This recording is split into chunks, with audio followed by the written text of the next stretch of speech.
नमस्कार बच्चों।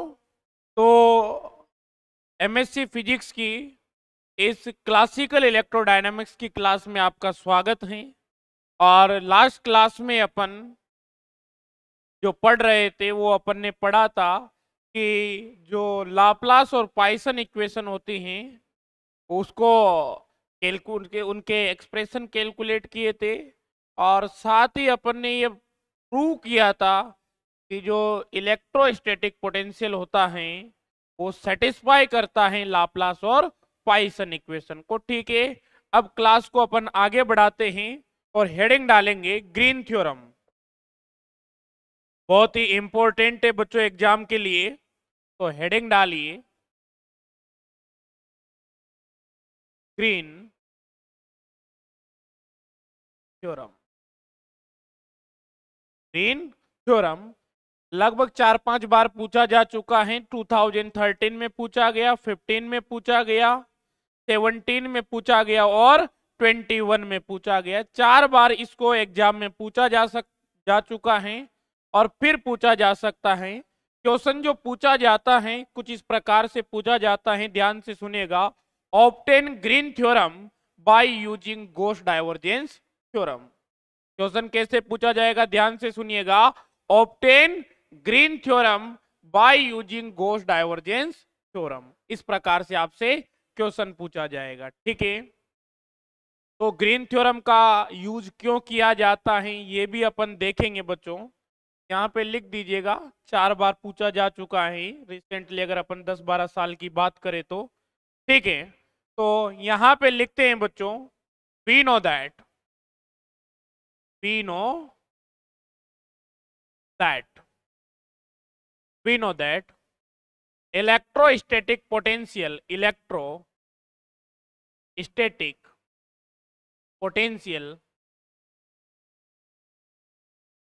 due to volume charge distribution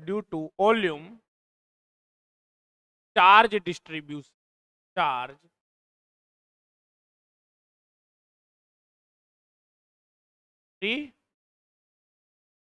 तो आप जानते हैं बच्चों, यहाँ पे इस प्रकार से एक्सिस है, यहाँ पे इस प्रकार से कोई वॉल्यूम है और इस वॉल्यूम के अंदर बच्चों चार्ज का डिस्ट्रीब्यूशन होगा। ठीक है, यहां से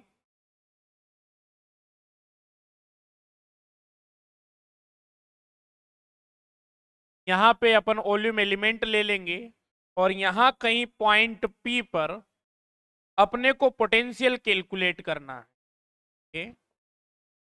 यहाँ पे कोई वॉल्यूम सेलेक्ट कर लेंगे बच्चों अपन, ये डिटो प्राइम हो जाएगा, ये आर प्राइम वेक्टर हो जाएगा, ये आर वेक्टर हो जाएगा और ये R minus are dash vector हो जाएगा। ठीक है,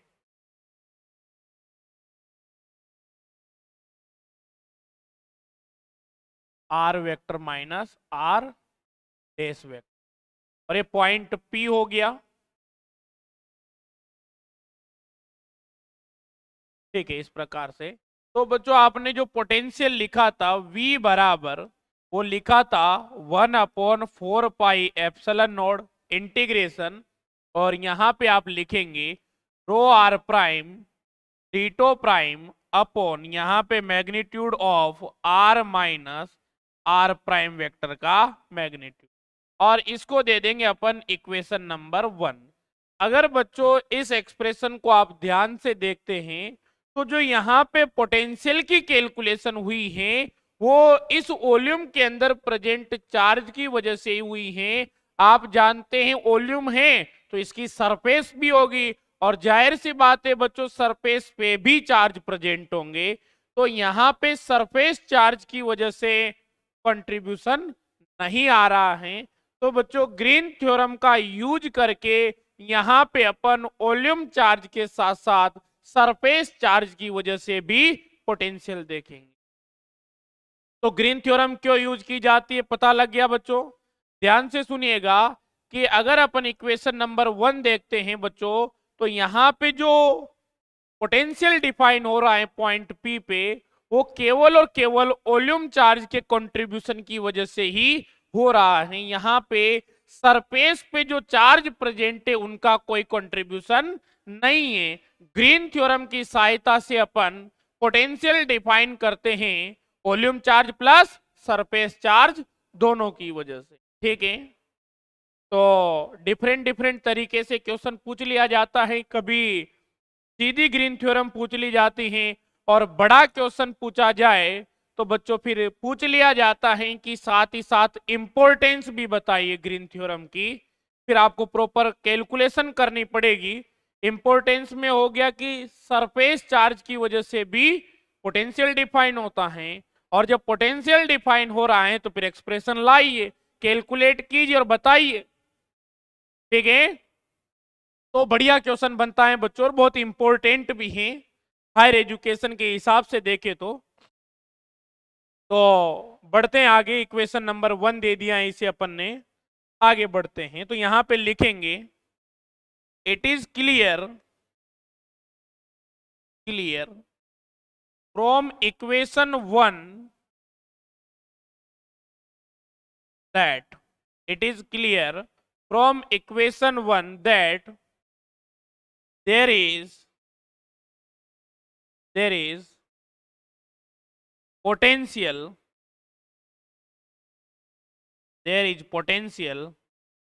due to only volume charge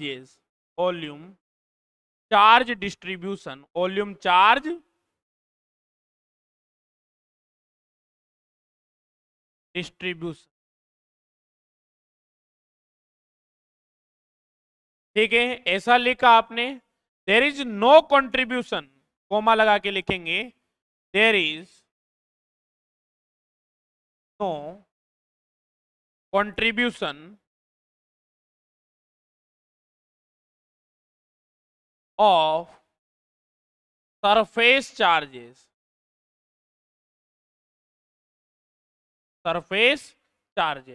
so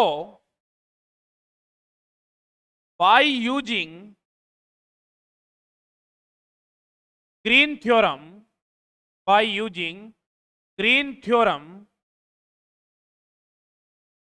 we can define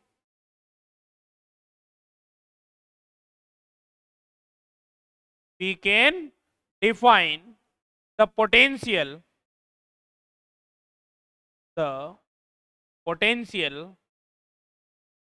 due to whole charge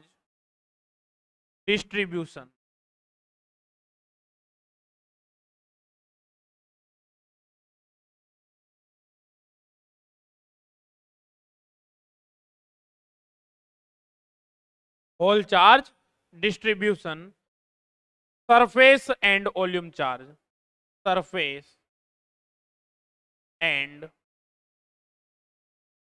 charge both। तो समझ में आ गया ग्रीन थ्योरम की इंपॉर्टेंस। तो एक बार अपन यहां तक लिखेंगे और फिर मैं आपको ग्रीन थ्योरम भी लिखवा दूंगा। ठीक है, पहले आप इसे नोट कीजिए बच्चों। हेडिंग डालिए ग्रीन थ्योरम, डायग्राम बनाइए और पोटेंशियल का एक्सप्रेशन लिखिए और फिर इस प्रकार से टर्म्स को लिख लीजिए। ठीक है भाई,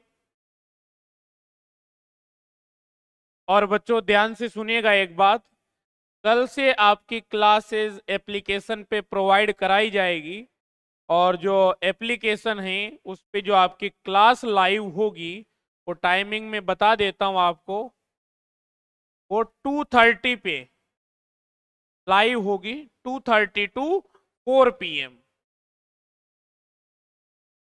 ठीक है, आपकी क्लासेस का टाइमिंग रहेगा, तो प्रिपेयर है। अगर आप लाइव क्लास देखना चाहते हैं तो एप्लीकेशन डाउनलोड कर दीजिए और जो पेमेंट का प्रोसेस है उसको कंप्लीट कर दीजिएगा, कर लीजिए नोट। बाकी एक बार क्लास कंप्लीट होते वक्त फिर समझा दूंगा मैं पूरा प्रोसेस, पहले एक बार लिख लीजिए भाई।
लिख लिया होगा भाई आपने, ठीक है।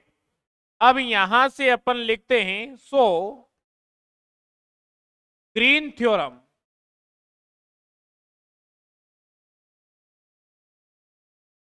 तो ग्रीन्स थ्योरम।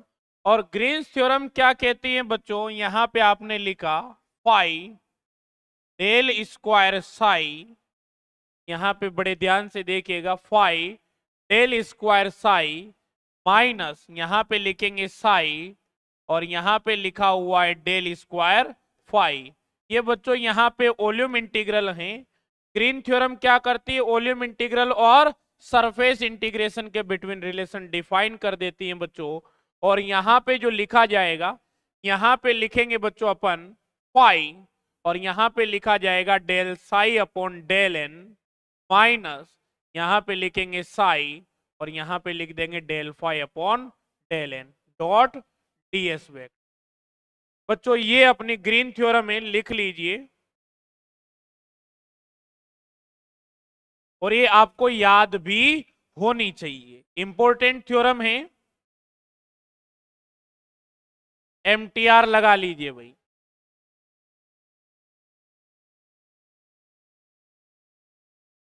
और अब इसको प्रूव करेंगे आखिरकार इसको कैसे डिफाइन किया जाता है गॉस डाइवर्जेंस थ्योरम का यूज करके। कैसे लिखेंगे, एक फंक्शन आपने फाई ले लिया, एक फंक्शन आपने साई ले लिया, और phi del square psi minus psi del square phi volume integral is equals to close surface integral. और यहां पे बच्चों यहां पे डेल स्क्वायर साई लिखा हुआ है, तो यहां पे आप del psi upon del n लिखेंगे, और यहां पे डेल स्क्वायर फाई लिखा हुआ है, तो यहां पे del phi upon del n लिखेंगे, ठीक है। और इसको अपन दे देते हैं, उसको ऊपर आपने इक्वेशंस दिया होगा एक, तो इसको आप इक्वेशन नंबर 2 दे दीजिए, ठीक है। अब आइए बच्चों प्रूव करते हैं, यहां पे आता है प्रूफ। तो ग्रीन थ्योरम का प्रूफ कर रहे हैं by using Gauss divergence theorem. तो सबसे पहले तो अपने को गॉस डाइवर्जेंस थ्योरम आनी चाहिए, और प्रीवियस क्लासेस में अपन चर्चाएं कर चुके हैं। तो from Gauss divergence theorem, from Gauss divergence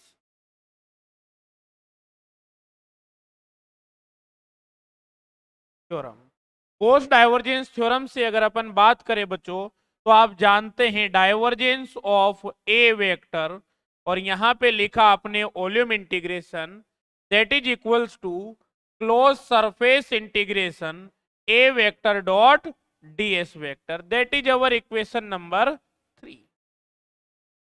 ये अपनी गॉस डाइवर्जेंस थ्योरम होती, जो कि वॉल्यूम इंटीग्रेशन को सरफेस इंटीग्रेशन में कन्वर्ट करने का काम करती है, ठीक है।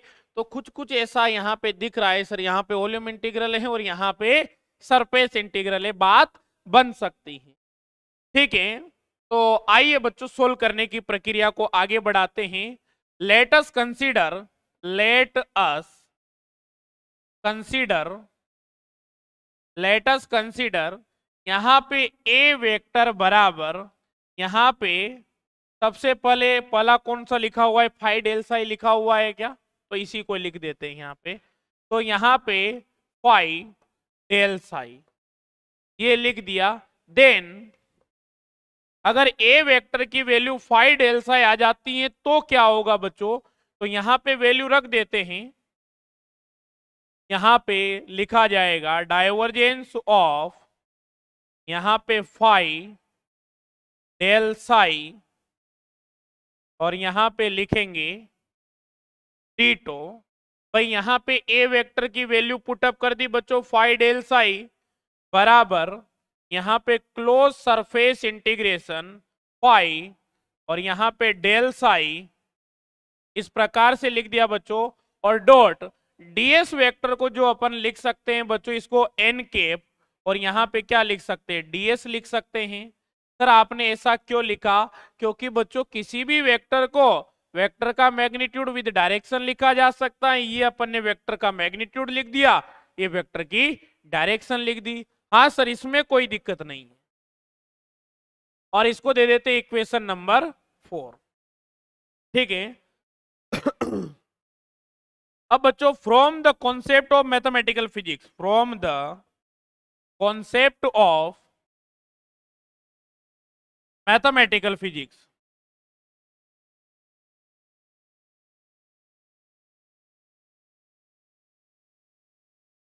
मैथमेटिकल फिजिक्स के कॉन्सेप्ट से आप क्या जानते हैं बच्चों कि किसी divergence of F of A vector, अगर आपको डाइवर्जेंस लेना है किसका, एक स्केलर फंक्शन एफ है वो मल्टीप्लाई हो रहा है वेक्टर के साथ, एफ ए वेक्टर के साथ, तो बराबर यहां पे लिख देंगे बच्चों, एक बार तो आप एफ को बाहर निकाल देंगे और डाइवर्जेंस को ऑपरेट कर देंगे ए वेक्टर पे। सेकेंड टाइम आप क्या करेंगे, डाइवर्जेंस को स्केलर फंक्शन एफ पे ऑपरेट करेंगे तो डेल जो है वो यहाँ पे ग्रेडियंट की फॉर्म में ऑपरेट होगा और यहाँ पे क्या लिख देंगे, डॉट ए वेक्टर, क्योंकि आप जानते हैं कि जो डेल होता है स्केलर के साथ जब ऑपरेट होता है तो ना डॉट आता है ना क्रॉस आता है, and that form is known as gradient. ठीक है, तो यहां पे वैल्यूज रख देंगे भाई, तो यहां पे डेल डॉट यहां पे फाई, और ये आपने क्या लिख दिया बच्चों, डेल साई लिख दिया। तो फाई किसका काम कर रहा है, स्केलर फंक्शन का, और किसी भी स्केलर फंक्शन का जब आप ग्रेडियंट लेते हैं बच्चों तो जो क्वांटिटी आपको मिलती है वो वेक्टर क्वांटिटी मिलती है।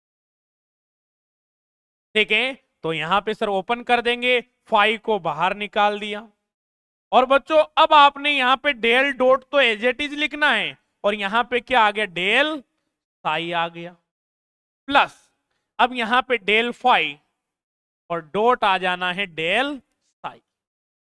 ठीक है, और इस वैल्यू को उठा के यहां पे पुटअप कर देंगे, then from equation 4, then from equation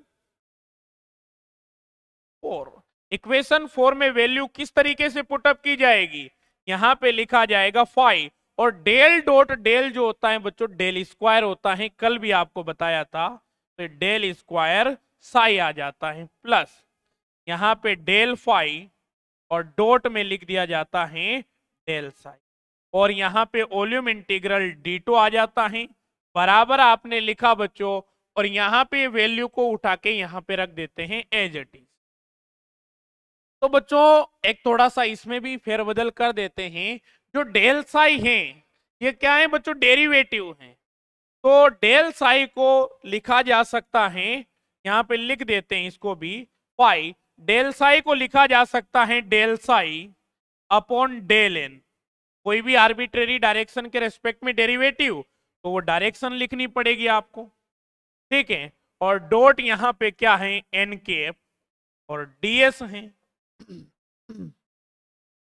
तो एक स्टेप और लिख देते हैं, phi del square psi plus यहां पे del phi dot del psi, और यहां पे बच्चों आपने लिखा डी2 बराबर यहां पे आ जाता है क्लोज सरफेस इंटीग्रल, और यहां से लिख दिया जाएगा phi phi del psi upon del n, तो कुछ कुछ बनता हुआ दिख रहा होगा आपको, अब तो होने को है बच्चों ये डीएस इस प्रकार से लिख दिया, कोई दिक्कत वाली बात नहीं है। ठीक है बच्चों, और इसको दे दिया अपन ने equation number, I think it should be 5। okay, no problem sir। now again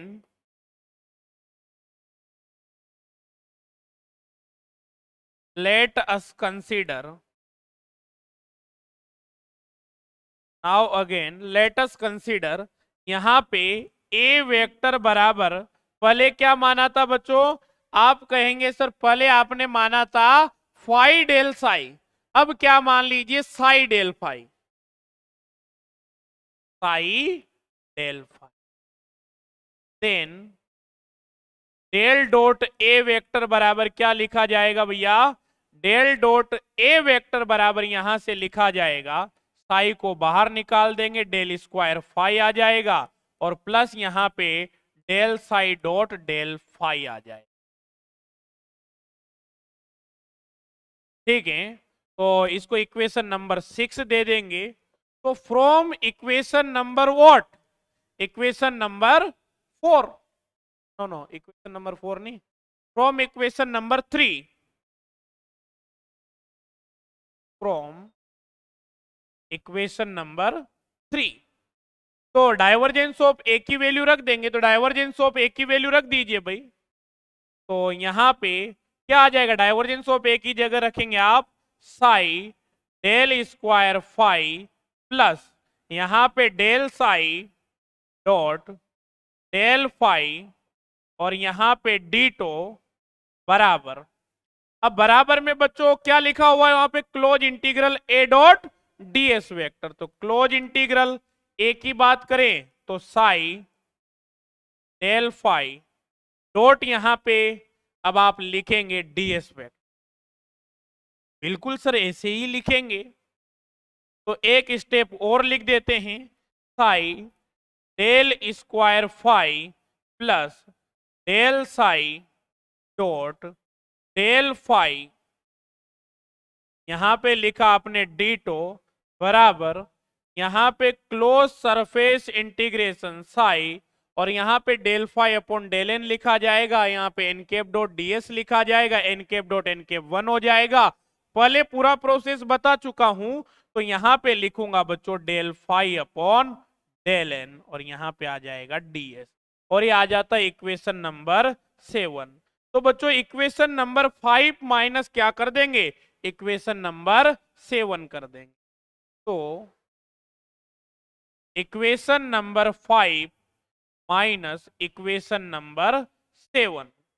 तो आइए बच्चों, तो यहां पे लिख देंगे आप वॉल्यूम इंटीग्रल और वहां पे है phi del square psi plus del phi dot del psi. बच्चों डॉट प्रोडक्ट क्या होता है, कम्यूटेटिव प्रॉपर्टी का फॉलो करता है। इसको आगे लिख दीजिए, इसको पीछे लिख दीजिए, ए डॉट बी बराबर कितना होता है, बी डॉट ए होता है। तो माइनस यहां पे आएगा साई डेल स्क्वायर फाई और यहां पे लिखा जाएगा minus del psi dot del phi bracket close volume integral ditto और इसको शिफ्ट कर देते हैं बच्चों इधर थोड़ा सा। तो यहां पे इस टर्म से ये टर्म कैंसिल हो जाएगा, बराबर क्लोज सरफेस इंटीग्रल वहां पे लिखा हुआ है बच्चों phi del psi upon del n minus यहां पे लिखा हुआ है psi del phi upon del n और यहां पे डीएस को आपने बाहर निकाल लिया। ठीक है, इसमें आप लोगों को कोई दिक्कत नहीं होनी चाहिए। अब बस जो इनको एक साथ लिख देते हैं, तो यहां से आ गया phi del square psi minus psi del square phi और यहां पे इंटीग्रेशन डीटो आ जाता है बराबर। यहां पे अगर अपन बात करते हैं बच्चों क्लोज सरफेस इंटीग्रल, यहां पे phi del psi upon del n minus का psi del phi upon del n, इस प्रकार से इसको लिख दिया जाता। ठीक है बच्चों, और ध्यान से पढ़िएगा बच्चों, फिजिक्स आने का मतलब यही है कि आपको प्रत्येक कॉन्सेप्ट बहुत अच्छे से आना चाहिए और जब आप अच्छे से पढ़ेंगे तो अपने आप आपका सब्जेक्ट स्ट्रांग होता चला जाएगा, अपने आप आपका कॉन्सेप्ट बिल्ड होता चला जाएगा। मैटर नहीं करता है आपकी प्रीवियस एजुकेशन कैसी रही है, बट अगर आपने एमएससी बहुत बढ़िया तरीके से नहीं की तो फिर दिक्कत आ जाएगी। इस प्रकार से अपन ने हैंस प्रूव्ड। अब कहां दिक्कत है बताओ, कितना आसान है, कुछ करना ही नहीं है, नॉर्मल है। लिखना प्रारंभ कर दीजिए बच्चों प्रूफ से, फिर इसके फिजिकल इंपॉर्टेंस की बात करेंगे।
लिख लीजिए भाई।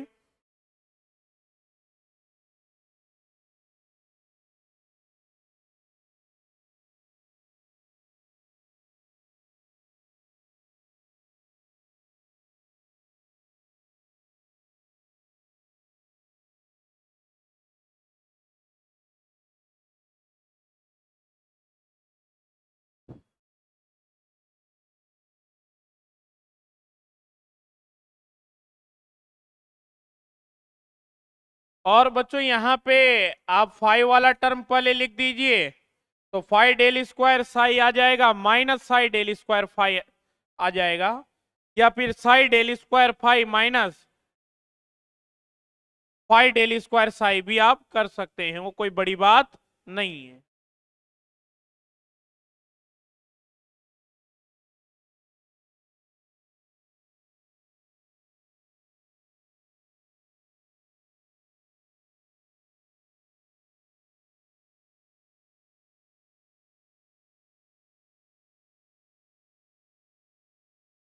कर लीजिए भाई नोट।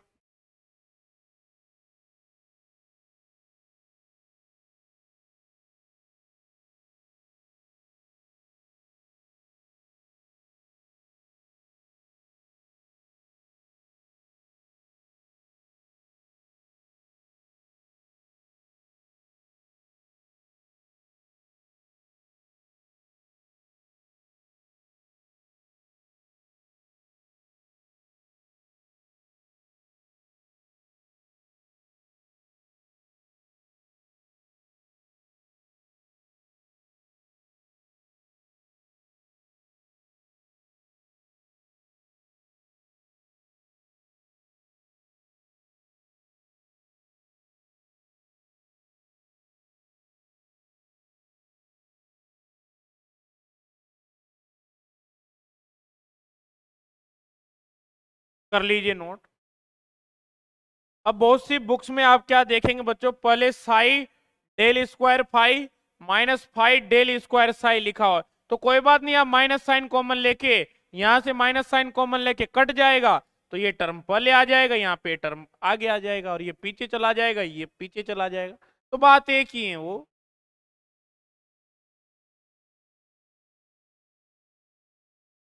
ठीक है भाई। अब क्वेश्चन कैसे पूछा जाता है उसके बारे में बात करते हैं, तो लिखे क्वेश्चन, क्वेश्चन जो आएगा। और बच्चों जो 13 हुआ, 15 हुआ, 17 में जो क्वेश्चन आया था वो कुछ इस प्रकार से आया था। ठीक है, तो ध्यान से देखिएगा। क्वेश्चन था state Green's theorem, state Green's theorem, state Green's theorem, देख लीजिए यहाँ पे state Green's theorem and define, define की जगह अच्छा वर्ड लगेगा explain, and explain the importance, explain the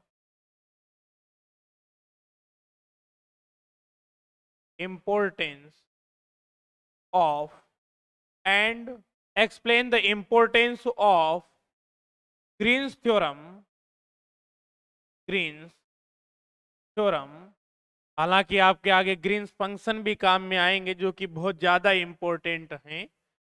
end explain the importance of greens theorem in solving the problems of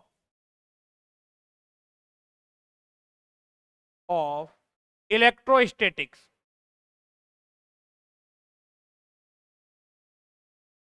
electrostatic involve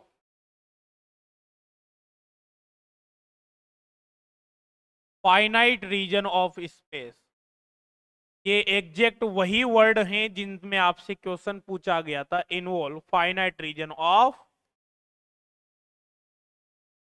तो finite reason of space का मतलब एक volume है, और उस वॉल्यूम में चार्जेस प्रेजेंट हैं, वॉल्यूम की सरफेस पे चार्जेस प्रेजेंट हैं, तो ग्रीन फंक्शन से आप कैसे डिफाइन करेंगे, बस इतना सा है। इलेक्ट्रोस्टैटिक प्रॉब्लम तो पोटेंशियल कैलकुलेट करना, फील्ड कैलकुलेट करना, ये सब क्या है, इलेक्ट्रोस्टैटिक प्रॉब्लम्स ही हैं। ठीक है, तो ये क्वेश्चन था बच्चों, इंपॉर्टेंट क्वेश्चन है और फिर से एग्जाम में पूछा जा सकता। तो बढ़े आगे बच्चों, तो ध्यान से देखिएगा। यहां पे लिखेंगे बाय यूजिंग, आपको पहले बता चुका हूं कि ग्रीन थ्योरम का यूज करके आप पोटेंशियल डिफाइन कर सकते फॉर एंटायर चार्ज डिस्ट्रीब्यूशन। तो by using the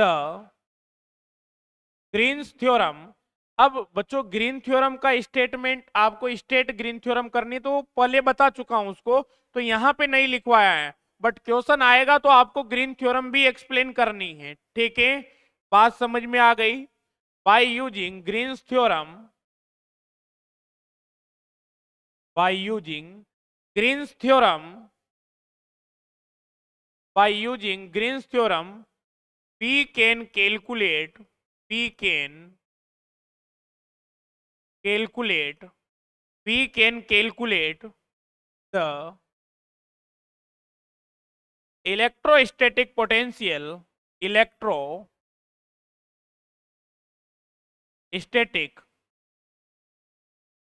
potential, electrostatic potential। तो यहां पे लिखेंगे by using the Green's theorem we can calculate the electrostatic potential for entire charge distribution, entire charge distribution. ठीक है बच्चों, एंटायर चार्ज डिस्ट्रीब्यूशन की वजह से आप पोटेंशियल कैलकुलेट कर सकते हैं। ठीक है, तो यहां पे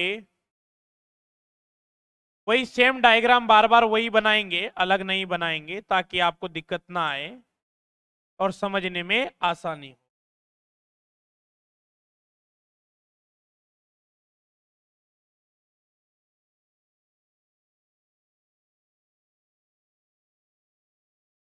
ठीक है बच्चों, इसको आप आर डैश वेक्टर बोलते हैं, इसको आप आर वेक्टर बोलते हैं, इसको आप करली आर वेक्टर बोलते हैं। इसकी वैल्यू होती है are vector minus are dash vector. और बच्चों यहां पे अपन क्या कर लेते हैं, एक वॉल्यूम एलिमेंट सेलेक्ट कर लेते हैं, टीटो प्राइम। ठीक है, इसमें कोई वॉल्यूम चार्ज है, ये आर आर प्राइम हो गया, आर हो गई समथिंग, इस प्रकार से आपने लिख दिया। अब आइए बच्चों इसको सोल्व करते हैं। अपने को ग्रीन थ्योरम अप्लाई करनी है, तो अपन यहां पे दो फंक्शन कंसीडर कर लेते हैं। Let us consider, consider let us consider two function, two function y and psi, y and psi such that y and psi such that, इस प्रकार से अपन दो फंक्शन मान लेते हैं बच्चों कि जब मैं यहां पे बात करूंगा साई की, साई बराबर लिखा जाएगा बच्चों 1 कर लिया, 1 को मैंने एक फंक्शन मान लिया साई। ये कैलकुलेट करने का तरीका है, तो थोड़ा सा फंक्शन किस प्रकार से माने जाते हैं बच्चों ये आपको ध्यान रखना पड़ेगा। ठीक है, तो साई बराबर 1 ले लिया। सर यहाँ पे डेल स्क्वायर साई की बात अगर मैं करूं तो डेल स्क्वायर क्या लिखा जाएगा, 1 लिखा जाएगा। और सर कल की क्लास में ही आपने बताया था, याद कीजिए बच्चों कि इस डेल स्क्वायर 1 को आपने क्या लिखा था, आपने लिखा था बच्चों सर माइनस का 4 पाई डेल क्यूब, और यहां पे क्या लिख देंगे कर लिया, और ये आपने लिख दिया डेल स्क्वायर साई। सर कोई दिक्कत वाली बात नहीं है। और बच्चों यहां पे आर बराबर क्या है, आर माइनस आर प्राइम, तो डेल स्क्वायर साई बराबर यहां से कितना आ जाएगा, माइनस का 4 पाई, और यहां पे लिखा जाएगा बच्चों डेल क्यूब, और यहां पे लिख देंगे आप आर माइनस आर प्राइम। भाई जो करली आर की वैल्यू क्या है, आर माइनस आर प्राइम।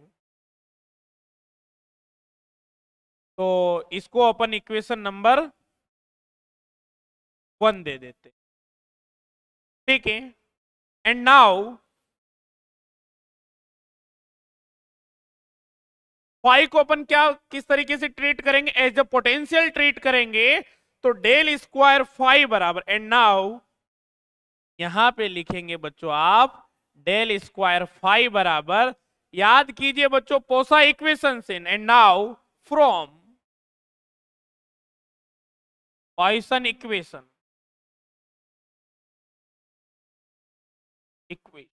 यहां पे क्या लिखा जाएगा, माइनस का rho r prime upon epsilon not, that is our equation number 2। First of all इन दोनों को लिखेंगे, और अब कुछ नहीं है क्वेश्चन में, सिंपल ग्रीन थ्योरम लगानी है और इजी वे में आंसर आ जाए। ठीक है,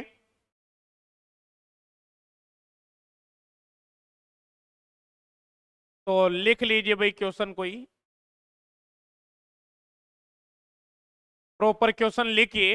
ये 13, 15 और 17 में इस प्रकार से क्वेश्चन आया था, तो मैंने क्वेश्चन ही लिखवा दिया है आप लोगों को, ताकि समझने में दिक्कत नहीं रहनी चाहिए। और बच्चों इस बार के आपके जो सीनियर्स हैं, जो एमएससी फाइनल में पढ़ रहे हैं, जिन्होंने अच्छे से मेहनत की है, नॉर्मल बच्चे थे, उन्होंने जिन्होंने अच्छी मेहनत की, पूरे साल पढ़ते रहे, जैसा का वैसे करते रहे, बहुत बढ़िया नंबर आए। इलेक्ट्रोडायनामिक्स में 90 प्लस मार्क्स लाना बड़ी बात होती है, और बच्चे लेके आए हैं। बहुत टफ पेपर माना जाता है इलेक्ट्रोडायनामिक्स, और लेके आए, और आप लोग भी लेके आएंगे, बशर्ते आप लोग पढ़ाई करें अच्छे से। एक एक टॉपिक पढ़ाऊंगा बच्चों, यूनिट का एक एक टॉपिक सिलेबस से मैच कर लेना आप। और जो अपन पढ़ाते हैं एक स्टैंडर्ड लेवल से पढ़ाते हैं बच्चों, ऐसे नहीं है जो अपन ने पढ़ा दिया वो स्टैंडर्ड लेवल से होता है। आप कितनी भी स्टैंडर्ड बुक्स, चाहे जेडी जैक्सन से आप पढ़ाई कीजिए, डेविड जे ग्रिफिथ से आप पढ़ाई कीजिए, आपको लगेगा वाकई सर ने शानदार तरीके से एक एक चीज को इजी वे में एक्सप्लेन किया हुआ है, तो मजा आता है पढ़ने का। कीजिए भाई नोट।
लिख लिया भाई।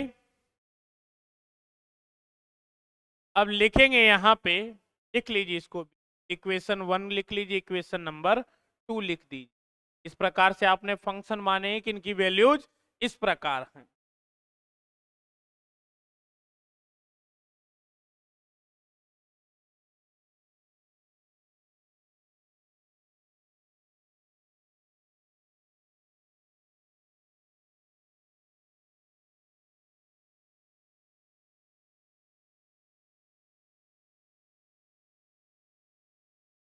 ठीक है भाई। देन यूजिंग ग्रीन्स थ्योरम,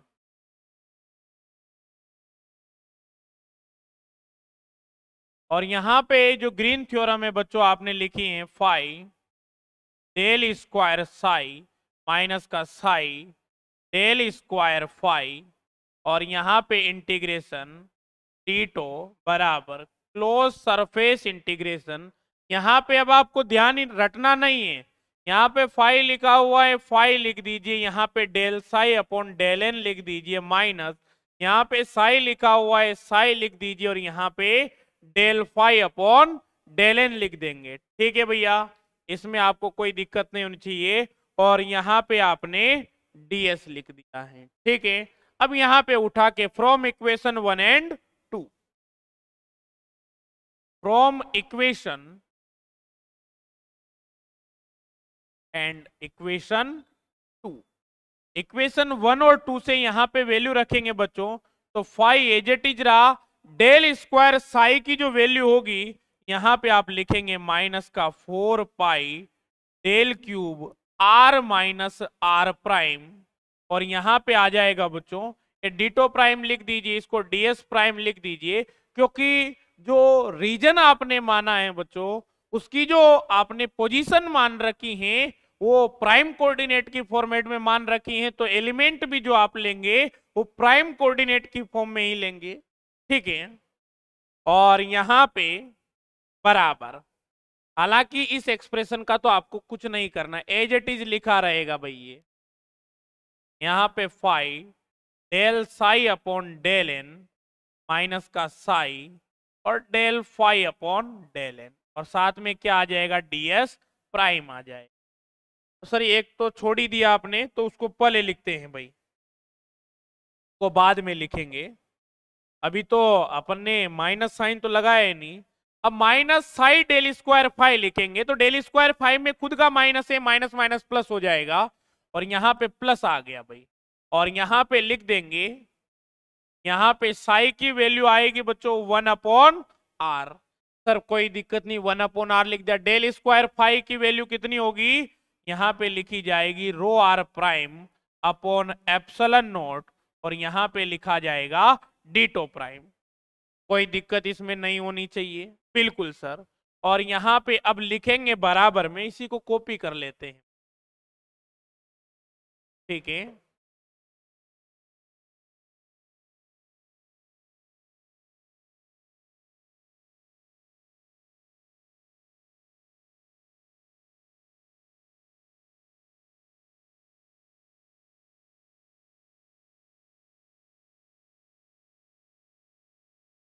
ठीक है, आइए आगे बढ़ते हैं बच्चों। अब डिराक डेल्टा फंक्शन की कल ही प्रॉपर्टी पढ़ाई थी, आज यूज भी करने का मौका मिल गया। यहाँ पे डिराक डेल्टा फंक्शन है बच्चों, ये माइनस साइन तो आगे आ जाएगा। ठीक है, तो यहाँ पे लगा ही देते साथ के साथ ही प्रॉपर्टी, जिससे थोड़ा शॉर्ट हो जाएगा। तो from the property of Dirac delta function, Dirac delta function, Dirac delta function की प्रॉपर्टी क्या कहती है बच्चों, यहाँ पे एफ ऑफ आर लिखा हुआ है बच्चों और यहाँ पे डेल क्यूब आर माइनस ए और यहाँ पे डीटो लिखा हुआ है और यहाँ पे जो इंटीग्रेशन है वो दिया हुआ है। ठीक है, इस प्रकार से दिया हुआ है, तो आपको तो केवल इससे मतलब होता है कि r बराबर a यहाँ पे लिख देंगे तो ये इसकी वैल्यू कितनी आ जाएगी, f ऑफ a आ जाएगी। अब बच्चों यहाँ पे भाई ये प्राइम कोऑर्डिनेट में है तो r प्राइम बराबर r होगा, तो यहाँ पे लिखेंगे r प्राइम बराबर r, तो ये फाई किसका काम करेगा, फंक्शन का काम करेगा, तो यहाँ पे क्या लिखा जाएगा, फाई ऑफ r लिखा जाएगा। तो माइनस का 4 पाई बाहर निकाल लीजिए भाई, निकाल लिया, और यहाँ पे क्या लिखा जाएगा, r प्राइम बराबर r, तो इसको फाई ऑफ r लिखा जाएगा, प्लस यहाँ पे इंटीग्रेशन रो r prime ditto prime upon में यहाँ पे करली r और यहाँ पे 1 अपॉन एप्सिलॉन नॉट, इस प्रकार से लिख दिया। और बराबर में यहाँ पे क्या लिख देंगे, एज इट इज, इसका तो कुछ करना ही नहीं है, del psi upon del n लिख दिया आपने माइनस का साई और यहाँ पे del phi upon del n और साथ में कितना आ जाता है, ds प्राइम आ जाता है। इसमें आपको कोई दिक्कत नहीं होनी चाहिए भाई। और यहाँ पे 5 इसको उधर ले आते, इसको इधर ले आते हैं और 4 का डिवाइड कर देते हैं, तो 5 बराबर, अब ये उधर गया है तो ये तो पॉजिटिव ही रहेगा, तो यहाँ पे क्या लिखा जाएगा, 1/4 यहाँ पे रो r prime ditto prime upon यहाँ पे करली r लिखा जाएगा। और चाहे तो इस करली r की वैल्यू आप लिख सकते हैं भैया, r minus r prime vector, ठीक है। और यहां से ये टर्म उठ के इधर आएगा और 4 का डिवाइड तो इसमें भी है भाई, भाई इसको उठा के इधर लाएंगे, इसको उठा के इधर ले जाएंगे और 4 का डिवाइड कर देंगे, तो 1/4 क्लोज सरफेस इंटीग्रेशन। और इस माइनस साइन को भी अंदर भेज देते हैं भाई, यहां पे आगे आ जाएगा phi del phi upon del n minus phi del psi upon del n, और ये फाइनल एक्सप्रेशन आ जाता है आपका ds प्राइम। ठीक है बच्चों, तो यहां पे आप देख पा रहे होंगे ये किसको रिप्रेजेंट कर रहा है बच्चों, जैसे ये रिप्रेजेंट कर रहा है पोटेंशियल को, ठीक है। और यहां पे इसकी बात करें बच्चों तो ये टर्म किसको रिप्रेजेंट कर रहा है बच्चों, ये जो टर्म है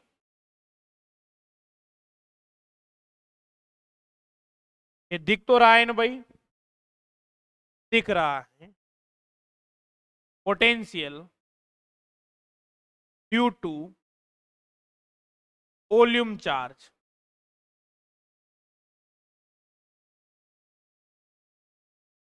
ये वॉल्यूम चार्ज यहां पे दिख रहा है और ये सरफेस की वजह से, तो यहां पे लिख देंगे पोटेंशियल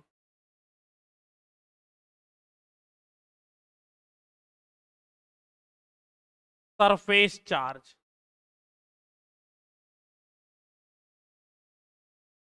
ठीक है। तो ये आपका कैलकुलेट हो गया बच्चों। तो यहां पे आपने प्रूव कर दिया कि जो पोटेंशियल है बच्चों, ग्रीन थ्योरम का यूज करके वॉल्यूम चार्ज की वजह से भी लिख सकते हैं और यहाँ पे सरफेस चार्ज की वजह से भी लिख सकते हैं। तो इसका ये फाइनल एक्सप्रेशन है। अब एक बात ध्यान से जो सुनना है आपको सुन लीजिएगा, कल से आपकी जो क्लास होगी वो एप्लीकेशन पे होगी, ठीक है। लाइव जो लाइव होगी, फिजिक्स ऑनलाइन, ऑनलाइन बाई के सर,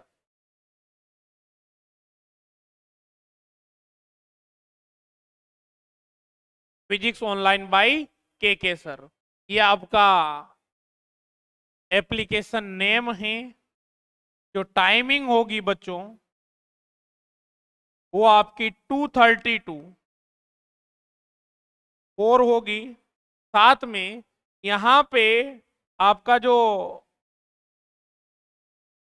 कांटेक्ट करना है आपको, किसी को अगर लाइव क्लास देखनी है तो यहाँ पे 9079671411, ये मेरे मोबाइल नंबर है, इस पे व्हाट्सअप या कॉल करके प्रोसीजर समझ लीजिएगा। प्रोसीजर क्या समझना है, मतलब पेमेंट संबंधी, और जो पेमेंट है वो 3000 रुपीज हैं एक पेपर का, पर पेपर 3000 रुपीज हैं। तो ये सिस्टम है। तो और एक दो क्लास अभी यूट्यूब पे और प्रोवाइड करवा देंगे, निश्चिंत रहिए आप उसके लिए। तो अब क्लासेस को अपन एप्लीकेशन पे शिफ्ट करेंगे, ठीक है भाई। राधे राधे सर, राधे राधे। तो ठीक है, अभी एक बार इसको नोट तो करवाइए, बिल्कुल भाई। यहां तक इक्वेशन नंबर 2 तक लिख लिया था, देन यूजिंग ग्रीन्स थ्योरम, हो जाए स्टार्ट।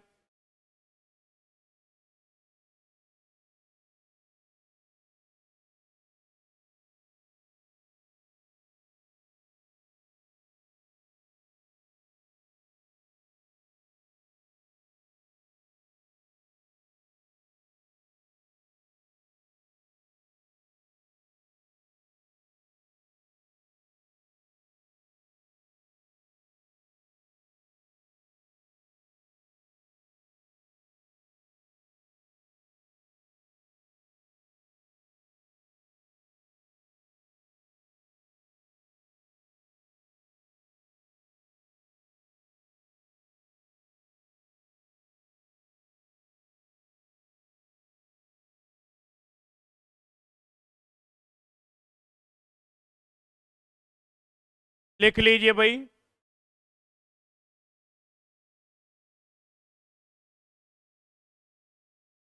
ठीक है।